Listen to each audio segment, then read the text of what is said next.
A pro-democracy campaigner, Jimmy Lai, has been found guilty of national security offences in Hong Kong.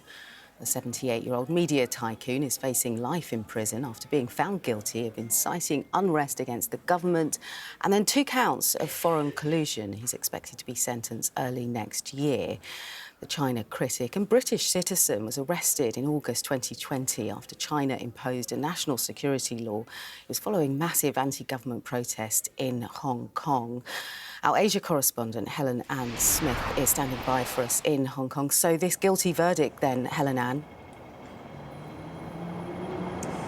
Yes, guilty verdicts that really the world expected, and it feels like something of a conclusion, really, of what has been an enormously long process. He was first charged all the way back in December 2020, so 5 years ago. Look, Jimmy Lai has been called Hong Kong's greatest dissident. He is almost certainly Hong Kong's most well-known political prisoner, perhaps, some say, the most well-known political prisoner in the world. And so many people across the world and internationally have been watching this trial closely for what it says about Hong Kong, what it says about the way this place has changed. I was in the courtroom just a few hours ago. Jimmy Lai himself came in.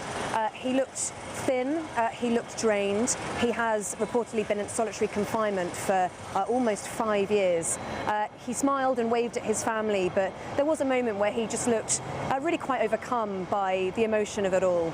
But he was composed when the verdict was read down. It's a verdict that he almost certainly expected. Look, he is an archetypal rags to riches story here in Hong Kong. He first came here as a child stowaway. He worked as a child labourer in a garment factory, eventually building up a huge clothing industry, becoming a billionaire, then turning his hand to media. And it was that really that drew the ire of the authorities, and particularly the authorities in Beijing. He ran a newspaper called Apple Daily that was unashamedly pro-democracy, unashamedly critical of Beijing. And it was when this huge pro-democracy protest in 2019 swept this city and strict new national security legislation came in. It was under those laws that the authorities were able to arrest him and able to charge him. And look, he's been found guilty today of 2 charges of colluding with foreign forces, 1 charge of publishing seditious material. And in the trial, a lot of focus from the prosecution was on meetings that he had with foreign officials, particularly in America. And the accusation was that he was illegally persuading the Americans to try and impose sanctions on China. But look, this verdict was expected. I think a lot of people are saying that it symbolises so much about the way this place is changing, and that it is a conclusion of sorts, not just for Jimmy Lai, but for this wide-reaching crackdown that this place, this city has seen in the wake of those protests 5 years ago.